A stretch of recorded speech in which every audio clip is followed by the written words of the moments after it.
বিসমিল্লাহির রহমানির রহিম। আসসালামু আলাইকুম প্রিয় দর্শক, সবসময় কৃষির তথ্য দিয়ে আপনাদের সঙ্গে থাকি, কৃষিকে সমৃদ্ধ করার চেষ্টা করি সবসময়। আজকে যেটা বলবো, আপনারা সবসময় আমাদের বস্তার আদার আপডেট চান অনেক উদ্যোক্তারাই। আমাদের দেখা দেখি অনেক ভাই বোন প্রতিটা বসত বাড়িতে আদা চাষ করতেছে। আদার আসলে আপডেট, বস্তায় আদা চাষ আমাদের এখানে 5,500 বস্তা আদা আছে। আমাদের আদার বর্তমানে এই অবস্থা আমরা ইনশাল্লাহ খুবই সুন্দর আশা করতেছি। আমাদের পিয়ারা বাগানে আসলে আমাদের খোলা জায়গা না, এখন পর্যন্ত গাছ খুবই সুন্দর আছে এবং আমরা বস্তাতে যে ইনশাল্লাহ কুশি দিচ্ছে খুবই সুন্দর। আপনারা দেখেন, এগুলা আমাদের বস্তার আপডেট। আপনারা যারা বস্তার আপডেট চান, জিরুবেল ভাই বস্তার আপডেট দেন। আসলে সবসময় আদা নিয়ে অনেক কথাই বলছি, আসলে অনেক ব্যস্ততার মধ্যে এখন নিয়মিত ভিডিও আপনাদেরকে দিতে পারি না। আসলে কর্মব্যস্ত জীবনই আমার অনেক দূরে নিয়ে গেছে আপনাদের কাছ থেকে। অবশ্য আমি এখানে আসছি আপনাদের দোয়া ভালোবাসায়, আপনাদের চাওয়া পাওয়া নেই। আমার মতো একজন মূর্খ, অশিক্ষিত, অদক্ষ লোকের কথা মতো বাংলাদেশে হাজার হাজার এই আদা চাষে উদ্বুদ্ধ হয়েছেন। আপনাদের চাওয়া পাওয়াগুলো আসলে নৈতিক দায়িত্ব মনে করে আমার ভিডিওগুলো দিতে হয় বা দেওয়ার চেষ্টা করি।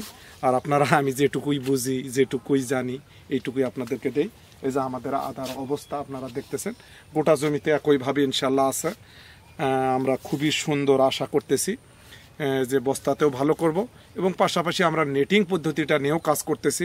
আমাদের এই বছর মোটামুটি একটা টার্গেট ছিল 1 লক্ষ বস্তা, কিন্তু আসলে সময়ের অভাবে এবং বিভিন্ন কারণে, জায়গার অভাবে আমরা 1 লক্ষতে ক্লাব করতে পারি নাই, কিছু কম আছে। আমরা নেটিং পদ্ধতিটাই বেশি করছি এবং এই বস্তা পদ্ধতিটা আমাদের কম আছে। কারণ আমি সবসময়, আপনারা অবগত আছেন, নতুনের সন্ধানে আমার খরচ কোন দিক দিয়ে কম হবে, আমি ফলন কোন দিক দিয়ে বেশি পাবো এবং সহজ কোনটা, এটাই আমি সবসময় চেষ্টা করি এবং আনকমন জিনিস নিয়ে আপনাদেরকে সবসময় উৎসাহ দেই। প্রিয় দর্শক, কথা বেশি বলবো না। আমাদের বস্তার এই অবস্থা এবং খুবই সুন্দর আছে ইনশাল্লাহ এখন পর্যন্ত। আল্লাহ পাক আপনারা দোয়া করবেন।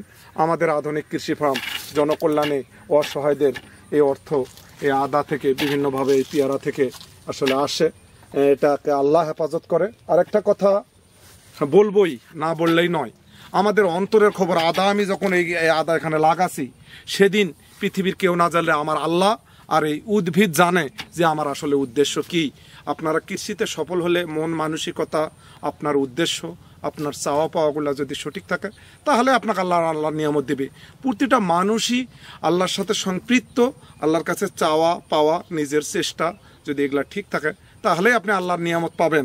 আর যদি আপনার মন মানসিকতা, আপনার ধ্যান ধারণা, আপনি অন্যকে নিয়ে আলোচনা করেন, শিরকের সাথে লিপ্ত, তাহলে আপনি আল্লাহর নিয়ামত থেকে দূরে যাবেন। আপনারা সবসময় আল্লাহর কাছে চাবেন। যারা যে ফসলই করছেন, একদিনে আমরাও এখানে আসি নাই, 5 বছর ধরে আদানে অনেক কাজ করছি, অনেক চিল্লাচিল্লি করছি। এখন আল্লাহ পাকের দয় আমরা যেগুলা করি সেগুলো আপনাদেরকে তথ্য দিয়ে কৃষিতে এগিয়ে নিতে চাই। প্রিয় দর্শক, আজকে বস্তার উপর এইটুকুই ছিল। আপনারা আমাদের জন্য দোয়া করবেন, আমরা যেন মানবতার কল্যাণে কিছু করে যেতে পারি। দুনিয়াতে আসলে কিছুই থাকবে না, কিছু মানুষের ভালোবাসা, দোয়া, সদগাই জারিয়া এগুলাই সাথে যায়। আপনারাও জনকল্যাণমূলক কাজ করবেন। আমরা ভ্রাতৃত্ববোধ রাখবো। আইয়ামে জাহিলাতের অসভ্য মানুষগুলাকে সভ্য করা সম্ভব আছে, কিন্তু আজকে শিক্ষিত মানুষগুলা আমরা আসলে আইয়ামে জাহিলাতের যুগের মানুষের থেকে কোনো দিক দিয়ে কম নয়। একজন ভালো করলে, একজন ভালো কিছু করলে অনেকভাবে অনেকজনা অনেক কিছু মন্তব্য করেন। এই জন্যেই আসলে অনলাইন থেকে অনেক দূরে যাওয়ার চেষ্টা করতেছি। তারপরে যেটুকু পারি আপনাদের সাথে থেকে আপনাদেরকে এগিয়ে নেওয়ার চেষ্টা করব। আসসালামু আলাইকুম।